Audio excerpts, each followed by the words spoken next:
បើសិនជាហាងមួយចំនួនដែលនិយាយថាចេះ$49អាចតសក់បានពេញមួយក្បាលបានណាអ្នកទាំងអស់គ្នាកុំជឿហេតុអីបានខ្ញុំនិយាយចឹងទី1តខ្សែសក់គឺអាចនឹងលាយជាមួយនឹងខ្សែនីឡុងទី2តសក់បន្លំហេតុអីបានខ្ញុំនិយាយអញ្ចឹងអ្នកទាំងអស់គ្នាធម្មតានៅពេលយើងធ្វើសក់យើងតែងតែចរចាតម្លៃក៏ដូចជាធ្វើវាយសក់ជាមួយនឹងជាងហើយត្រូវដូចថា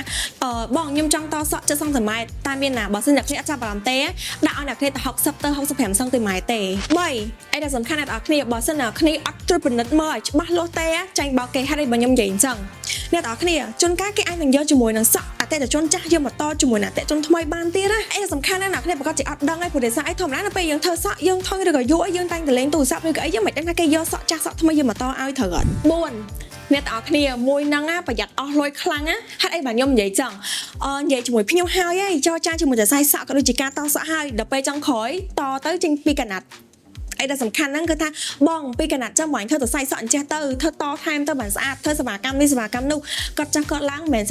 $49ចូល$300-400តែម្ដង5ការ free សេវាកម្មទៅលើសក់តនិងសក់ប៉ិតដែលធ្វើឲ្យអតិថិជនហ្នឹងគឺងាយនឹងយកច្រឡំខ្លាំងមែនតើទី6គឺថានៅពេលដែលតសក់ហើយណាគឺថាអាចលាបឬក៏តឡើងពណ៌ដែលខ្លាំងបានហើយគុណភាពសក់អន់មែនតើឥឡូវយើងមកកលេចមកជាមួយនឹងសក់តនៅក្នុងហាង 9AM របស់យើងវិញចង់និយាយថាចេះសក់គឺមានទម្ងន់ហើយសំខាន់ហ្នឹងគឺសក់ហ្នឹងគឺថាសក់ធម្មជាតិពិត100%ហើយសំខាន់ហ្នឹងគឺថាសក់តមួយនេះគឺចេញពីរោងចក្រដែលមានគុណភាពល្អមែនតើសម្រាប់ដំណើរតសក់នៅខាងបងវិញគឺជាដំណើរតសក់សរសៃអំបោះតូចស្រាលអីដែលសំខាន់នៅពេលដែលតហើយគឺថាអត់មានស្គីតក្បាលអត់មានធ្ងន់ក្បាលហើយអត់ប៉ះពាល់ជាមួយនឹងសរសៃសក់ប៉ិតរបស់យើងទេហើយបើមួយនេះវិញគឺជាដំណើរតសក់សេរីចាស់ដែលមានកូនសក់ច្រើនហើយអត់មានសំណើមទៀតហើយបើសម្រាប់មួយនេះវិញគឺជាប្រភេទដំណើរតសក់បែប VIP 9D ពីខាងរបស់យើងនិយាយទៅគឺថារលោងហើយអីសំខាន់ហ្នឹងគឺអត់មានកូនសក់អីទេអញនិយាយស្រួលក្នុងការកក់គៀបនៅផ្ទះដល់ខ្លួនឯងអីដែលសំខាន់ហ្នឹងគឺថាអត់ប៉ះពាល់ជាមួយនឹងសរសៃសក់ប៉ិតរបស់យើងឯងនៅពេលដែលយើងគេងណា